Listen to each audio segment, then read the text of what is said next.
안녕하세요. 이번 시간에도 세상을 알아갑시다. 자, 이번 시간에는 다문화 사회의 발생 원인과 양상, 그리고 다문화 사회에서의 갈등 방지를 위해 문화적 다양성이 필요하고 존중되어야 한다는 그 이유, 이것들을 공부해 보도록 합시다. 자, 우선 다문화 시대의 의미와 발생 원인, 그리고 양상을 학습하도록 하겠습니다. 자, 우리는 어릴 적부터 단군의 자손, 단일민족, 한민족, 한결의 라는 말을 많이 듣고 살았습니다. 자, 맞는 말일까요? 자, 선생님 생각은 반반인 것 같아요. 한민족의 정신적 가치와 또는 어떤 김치, 태권도 등 같은 문화생활 면에서 본다면 일부 맞을 수 있어요. 예. 하지만 민족적, 생물학적, 유전적 관점에서 본다면 틀린 것 같습니다. 우리는 고대사부터 벌써 한민족 한결의라기보다는 부여라든가 말갈이라든가 여진, 외, 몽골 또는 중국의 한족 등과 같이 다양한 민족들이 모두 어우러진 다민족, 다문화 사회였던 것이죠. 우리 모두는 혼혈이었던 거예요.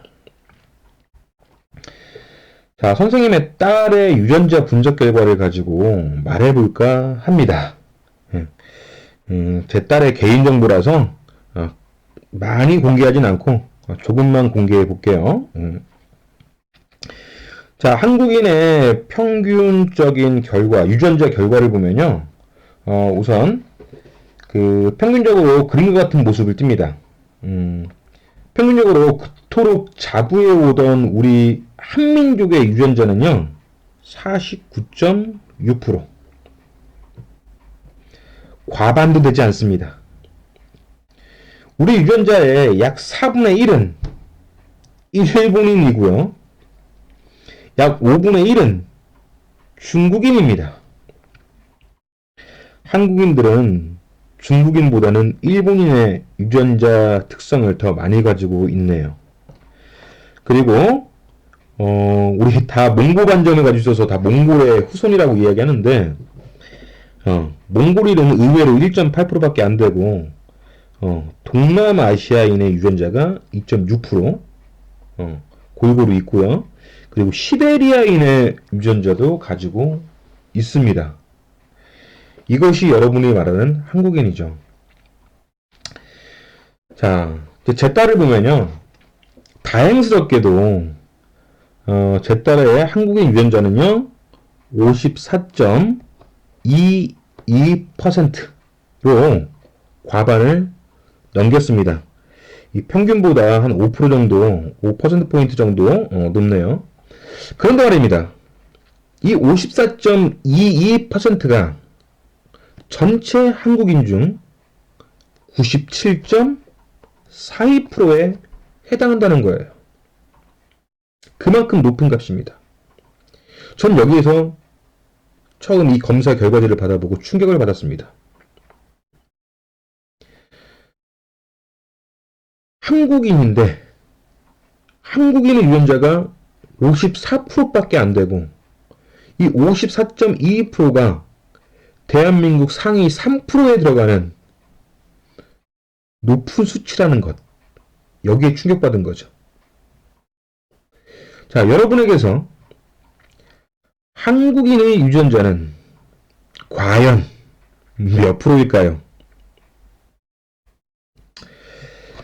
자, 제 딸은요, 한국인 평균보다 한국인과 중국인의 유전자는 높은 반면, 자, 한국인의 유전자와 중국인의 유전자는요, 평균보다 높은데, 일본인의 유전자는 평균보다 약간 낮습니다. 어쨌든 제 딸은, 또 저도, 제 딸도, 저도, 제 아내도 모두 다민족, 혼혈이라는 것은 확실하다는 것이죠. 그리고 저는 어릴 적 서양의 팝을 즐겨 듣고 일본 만화를 봤으며, 헐리우드 영화를 즐겨보던 헐리우드 세대였고요. 헐리우드 키즈였고, 또, 돈가스나 스파게티 등, 외국의 음식을 즐겨 먹는 다문화적 삶을 즐기기도 했습니다. 지금 6살인 제 딸도 돈가스와 짜장면을 가장 좋아하고, 때로는 파스타와 햄버거도 먹는, 그러면서 외국어 공부도 하는 다문화적 삶을 살고 있는 것은 마찬가지입니다. 여러분은 어떻습니까? 자, 좀 슬픈 얘기가 있습니다. 아시아 국가 중에 동남아시아인들을 가장 무시하는 국민이 한국인이라는 외국의 설문조사의 결과를 본 적이 있습니다. 또, 한국은 흑인 혼혈과 아시아계 혼혈에게는 차별적이지만 백인 혼혈에게는 관대하다는 양면성을 지녔고 그 특성이 강하다는 것도 설문조사에서 나온 적이 있었습니다. 우리가 이미 혼혈이고 다문화 사회인데 말이죠. 이중적입니다. 자, 다문화 사회에 살고 있고 혼혈인 우리의 사회에 대해 한번 그 의미부터 파악해 보도록 하죠. 자, 다문화 사회란 언어, 가치관, 종교, 피부색, 출신지 등이 다른 다양한 집단이 하나의 공동체를 구성함으로써 문화 다양성이 나타나는 사회를 의미합니다. 이 다문화 사회가 나타나는 원인은 서로 다른 문화 체계 간에 구성원들이 경계를 넘어 취업, 혼인, 유학, 망명, 탈북 등의 이유로 섞이기 때문입니다. 이 현대에는 세계화로 인한 국가 간의 인구 이동으로 외국인 주민이 빠르게, 크게 증가하면서 다문화 사회가 가속화되고 있습니다. 이 잠깐 뒤에 가서 우리나라 다문화 인구 현황을 살펴보도록 하겠습니다. 우선 첫 번째 그래프, 외국인 증가 추이. 외국인 증가 추이를 봅시다. 자, 2021년 외국인은 약 300만 명 이상을 예측했으나 실제로는 코로나로 인해 예상보다 적다고 합니다. 어쨌든 2019년 잘 안 보이시죠? 2019년 실제로 우리나라에서 외국인의 숫자는 약 222만 명으로 내국인 23명당 외국인 1명인 것이죠. 어떻게 보면 평균적으로 학급당 1명씩은 외국인이란 얘기예요. 이 과거에 비해서 2006년도에는 외국인 비율이 1.1%였는데 2019년도에는 4.3%, 4배 이상 증가를 했죠. 그죠? 한 13년 사이에 4배 이상 증가를 했고요. 지금도 그 속도는 더욱더 빨라지고 있습니다. 자, 두 번째 그래프. 자, 외국인의 주민 유형. 외국인 주민 유형입니다. 이 보시면 아시겠지만, 단일 유형으로 본다면, 외국인 근로자가 29%로 가장 많습니다. 물론 기타 외국인이 35.2%가 있는데요. 기타 외국인은 이제 망명일 수도 있고요. 또는 난민일 수도 있습니다. 탈북, 우리나라에 많죠? 탈북일 수도 있고요. 또는 불법 체류일 수도 있어요. 자, 이런 분들을 합산하면 35.2%가 되는데, 이 단일 사례로 본다면은 근로자가 29%로 가장 큽니다. 그 외에는, 우리 외국 국적을 가진 한국 동포, 동포들이 이제 한국에 들어오는 거죠. 예를 들면 뭐 조선족들도 있고요. 그죠? 그리고 또 이제 국제결혼도 약 10% 가까이가 있겠습니다. 근데 유학생들도 있고요. 그죠? 자, 이렇게 다양한 이유로 외국 국적을 가진 외국인 주민들이 한반도에 섞여 살고 있고요. 자, 세 번째 그래프 외국인 비율. 외국인 비율을 보면요.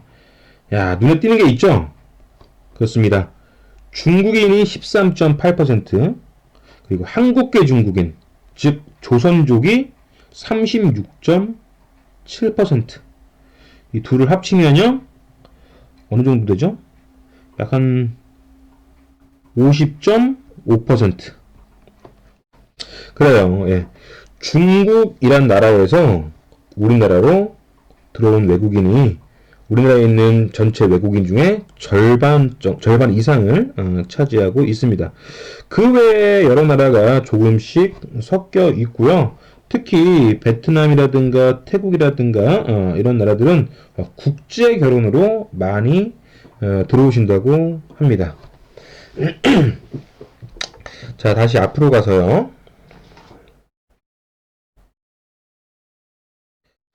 자, 우리나라에서 이처럼 다문화 사회는 가속화되고 있어요. 자, 이런 다문화 사회의 긍정적 측면과 부정적 측면 한번 살펴볼게요. 자, 좋은 점은 우선 문화의 다양성 증진에 이바지한다는 거죠. 이 서로 다른 다양한 문화를 접하면서 서로의 문화적 차이에 대한 이해를 높여 문화 발전을 촉진시킬 수 있다는 겁니다. 이 둘째로요. 우리나라 저출산 고령화가 지금 굉장히 빠르게 진행되고 있어요. 여러분 그 부부가 둘이 만나서 며칠 낳아야 인구가 유지될까요? 그렇죠. 둘이죠. 그런데 그 올해 우리나라 같은 경우는 출산율이 0.7. 둘이 만나 0.7명을 낳는 거예요. 그래서 지금 우리나라는 그 1이 안 되는 저출산이 수치가 1이 안 된 지가 지금 몇 년째 계속 이어지고 있습니다. 어쨌든 이 저출산 고령화에 따라 경제활동 인구 또는 노동력이 부족해져요. 이 부족한 노동력을 누가? 그렇죠. 외국인 근로자들이 담당해주게 됩니다. 그래서 대한민국 경제 성장에 기여할 수도 있겠습니다. 방금 전 우리 앞에서 그래프에서 보셨지만 현재 우리나라에 들어온 외국인의 단일 사례로 봤을 때 우리나라에 들어온 외국인 중에 가장 큰 비중을 차지하는 것이 외국인 근로자 29%였습니다. 기억하시죠? 자, 반면 이제 부정적 측면도 있어요. 외국인이 많아지게 되면서 즉 다문화 사회가 되면서 나타나는 문제점도 있습니다. 첫 번째, 음식, 언어, 종교 또는 예의 또는 가족 형태 등등 여러 가지 문화적 차이와 의사소통의 어려움으로 사회 부적응이 야기되기도 한다라는 거예요. 이건 우리나라에 들어온 외국인들의 입장에서 대부분 보면은 우리나라에 들어온 외국인들의 입장에서 볼 수 있는 문제겠죠. 두 번째 문제는요. 외국인에 대한 사회적 편견과 차별. 이거는 첫 번째 문제와는 다 반대로 대부분 내국인들이 갖고 있는 문제입니다. 그래서 이제 그 편견과 차별에 대한 문제이기 때문에 그 소수자인 외국인에 대해 사회적 소수자 문제가 발생할 수도 있다라는 거예요. 그리고 셋째로 요즘에는 그 전문 경영인부터 시작해서 하급직 노동자까지 그 외국인과의 일자리 경쟁이 굉장히 심화되어 있어요. 외국인 연구자들, 경영자들, 기술자들도 많이 들어오고 또는 이제 그 공장 근로자들도 많이 들어오죠. 그럼 한국에 이제 여러분들 처럼 한국의 브레인들과 경쟁할 수도 있고 이제 한국의 하층 노동자들과 경쟁할 수도 있게 된다는 겁니다. 그럼 이제 거기서 일자리를 구하지 못하면 한국에서 일하고 있는 외국인 근로자들을 미워하거나 아니면 혐오할 수도 있게 된다는 거예요. 그리고 우리나라에 들어온 외국인, 외국에서 범죄를 저지르고 도피한 외국인들도 있고 또는 그 외국에서는 문제가 안 되는데 예를 들면 마리화나 같은 외국에서는 문제가 안 되는데 한국에 들어와서 마약과 같은 문제를 일으키는 사람들 또는 선진국 사람들이 한국에 들어와서 한국인들을 무시하거나 경시하면서 차별이라든가 깜보는 그런 외국인 범죄 이런 것들이 발생할 수 있습니다. 그로 인해서 외국인 집단과의 갈등이나 또는 사회 문제가 발생할 수도 있겠죠. 이게 제가 어릴 적에 그 미군들이 술에 취해 한국인들을 많이 괴롭히고 그 거리에서 이제 그 많이 때리는 모습 이런 것들을 종종 볼 수 있었어요. 또는 외국 여성들이 심한 노출을 통해서 그 어르신들 좀 불편하게 하기도 했었고, 또는 외국인들이 과도한 애정 행각으로 좀 보기 힘든 장면을 연출하기도 했었습니다. 그로 인해서 이제 외국인과 내국인들 간의 대립과 충돌, 또는 이제 이것이 이제 그 사회적인 문제로 돌출되기도 했었죠. 끝으로 그 다양한 문화 유입으로 다양한 문화적 충돌이 발생할 수도 있겠습니다. 자, 이러한 다문화 사회의 단점을 해결하기 위해선 서로 간의 문화적 다양성을 존중할 필요가 있겠어요. 다시 말해, 다문화 사회에서 발생하는 갈등을 좀 줄이고, 이 갈등은 뭐 사회적 갈등, 문화적 갈등, 인종적 갈등, 민족적 갈등, 종교적 갈등 이런 것들이 있겠죠. 어쨌든 다문화 사회에서 발생하는 다양한 갈등을 줄이고 여러 문화적 배경을 가진 사람들과 어우러져 살기 위해 문화적 다양성을 존중해야 한다라는 것이 문화적 다양성입니다. 이런 문화적 다양성을 존중하기 위해서는 첫 번째, 여러분 하나하나가 개개인이 올바른 의식을 가져야 돼요. 그래서 올바른 의식으로 고쳐야 한다. 즉 의식개혁이 필요하고, 두 번째, 우리 사회 전체적으로 법, 제도, 정책을 문화 다양성을 추구하는 쪽으로, 다문화 사회를 유지하고 인정하는 쪽으로 법과 제도가 바뀌어져야 한다는 거죠. 그죠? 이런 걸 보고 제도 개선이라고 이야기합니다. 자, 그럼 우선 의식개혁부터 보도록 할게요. 개인적 자원의 의식개혁. 자, 우선 모든 개개인들은요, 다른 문화를 깊이 이해하도록 노력해야 돼요. 나와 다름에 대해서 무시하거나 무조건 추종하지 말고 문화 상대주의적 관점에서 이해하셔야 합니다.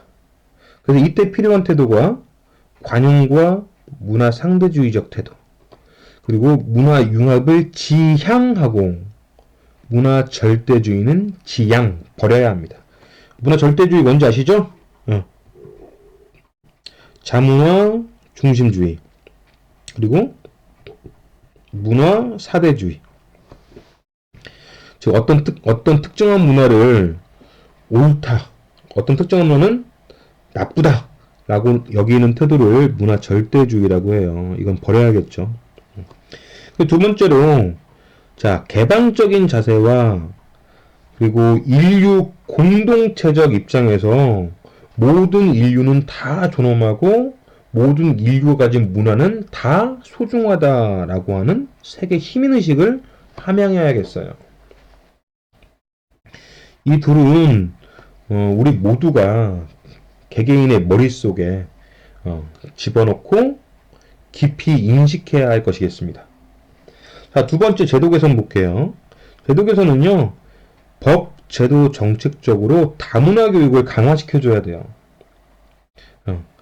이 제도를 통해서 다문화 교육, 제도적으로 강화된 다문화 교육을 통해서 국민의 의식을 바꿀 수 있는 거죠. 그죠? 자, 둘째로 법과 제도적 지원을 확대해야 합니다. 예를 들면 다문화 가족 지원법, 외국인 근로자의 고용에 관한 법률 등 관련 법률 정비 및 다문화 가족 지원 정책과 같은 사회적 지원책을 확대해야 한다는 겁니다.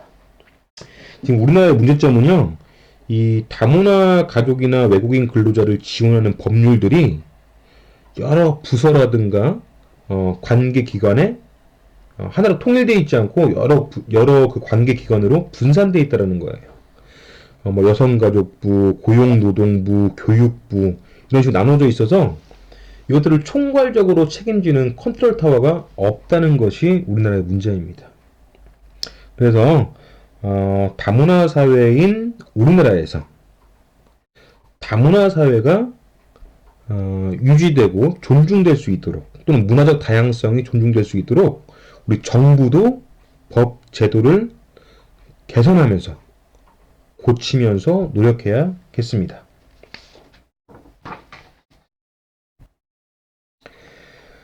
자, 끝으로 다문화 사회의 이민자 정책을 크게 동화주의와 다문화주의로 구분할 수 있습니다. 자, 우선 동화주의란 이민자들의 문화를 사회의 주류 문화에 자, 동화란 말 기억하죠? 한 문화를 없애버리는 거예요. 동화시켜 문화적 동질성을 유지해야 한다라는 것입니다.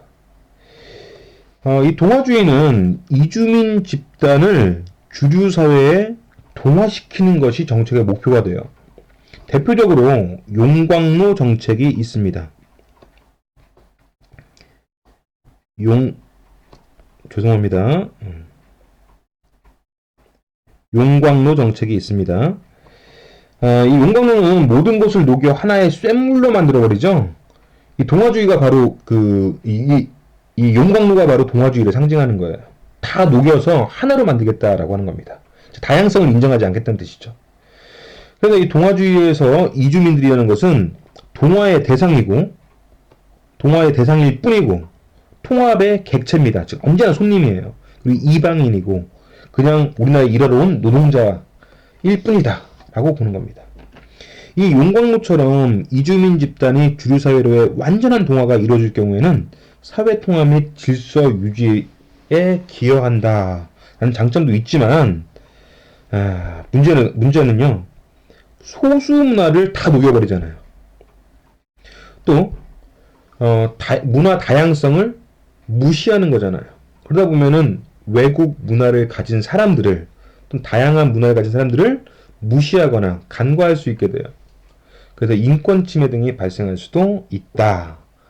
또는 외국 문화를 가진 또는 소수 문화를 가진 이민자들의 고립과 불만이 또 이제 문제가 될 수도 있다라고 하는 것은 단점입니다. 반면 다문화주의에서는요, 다문화주의란 이주민들의 문화와 주류 문화가 서로 공존하고 존중받으며 함께 발전해야 한다라는 입장입니다. 마치 무지개처럼 다양한 색이 존재할 수 있다, 문화의 다양성이 존중된다라고 하는 것이 다문화주의예요. 다문화주의의 정책 목표는 방금 전에 이야기한 것처럼 무지개처럼 다양성을 인정하면서 사회 통합을 이루는 겁니다.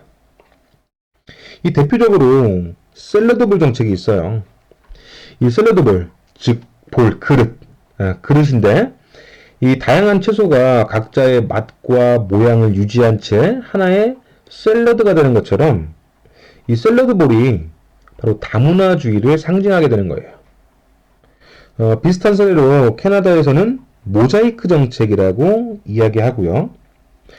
또 미국 내 코리안타운, 멕시코타운, 차이나타운 등이 있습니다.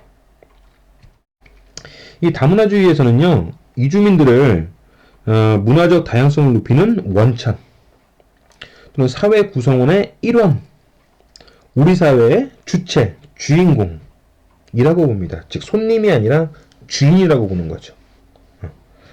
그러니까 다문화주의의 장점으로는요, 억지로 섞을 필요가 없다는 얘기예요. 인위적으로 다양한 문화를 섞지 않고 섞으면서 싸움이라든가 갈등이 발생시키지 말고 문화적 다양성을 기초로 문화 발전에 기여할 수 있다. 즉 문화 다양성에 기여할 수 있다.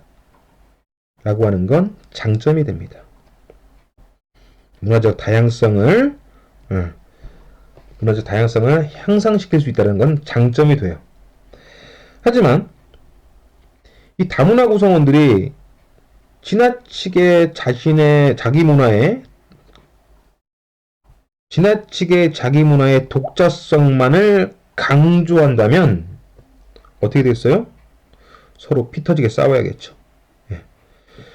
문화 갈등 및 사회 혼란을 초래하고 사회 통합을 저해할 수도 있겠습니다. 그래서 이 동화주의냐 다문화주의냐, 이게 뭐가 옳다라고 단적으로 얘기할 수는 없어요. 이 각각의 장단점을 잘 살펴서 우리 현실에 맞게, 우리 현재 상태에 맞게 사람들의 어떤 의식도 개혁하고 또는 법 제도를 개혁하면서 개선하면서 조율하고 실천해 나가는 것이 필요하겠습니다. 자, 여기까지 해서 다문화 사회를 모두 마치도록 하겠습니다. 자, 다음 시간에는 7-1단원 세계의 다양한 문화권을 학습하겠습니다. 자, 감사합니다.